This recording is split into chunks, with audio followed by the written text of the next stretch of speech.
बात द्वापर युग के संध्याकाल की है, जब विंध्याचल के वन घने थे और मानव समाज अभी भी अज्ञात शक्तियों के अधीन जीता था।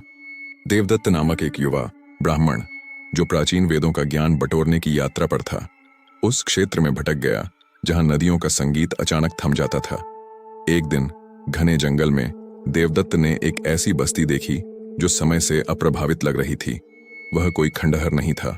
मिट्टी के घर एकदम नए थे, आंगन साफ थे और दीवारों पर बने गोबर के चित्र ऐसे लग रहे थे जैसे अभी अभी किसी ने बनाए हों। चूल्हे पर अन्न से भरा एक पात्र रखा था। न तो वह जल रहा था, न ही पूरी तरह ठंडा था। सब कुछ मानो एक क्षण के बीच जम गया हो। लेकिन वहां कोई मनुष्य नहीं था, कोई पशु नहीं, कोई पक्षी नहीं। हवा भी पत्तों को छूकर नहीं निकल रही थी।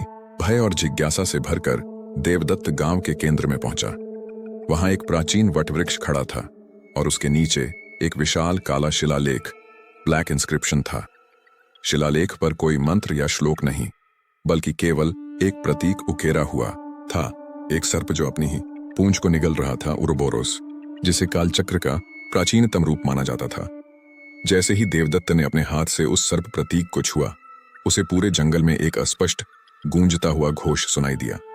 यह किसी भाषा में नहीं था, बल्कि एक लयबद्ध कंपन था जो उसकी आत्मा तक को भेद गया।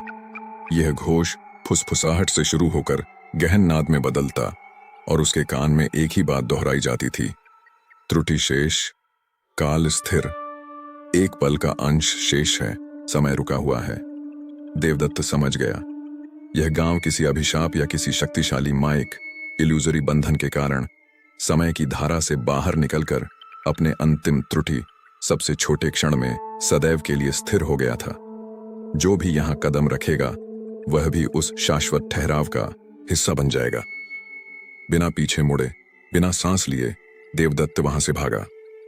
उसने न तो उस अन्न से भरे पात्र को छुआ, न ही उस घोष का रहस्य जानने की चेष्टा की। वह केवल उस अनसुलझे क्षण की भयावहता को याद रखता था, द्वापर युग का वह गांव जो अपने ही अंतिम क्षण में हमेशा के लिए जीवित और मौन हो गया था। अगर आपको मेरी यह कोशिश पसंद आई तो वीडियो को लाइक और चैनल को सब्सक्राइब जरूर कर दें। धन्यवाद।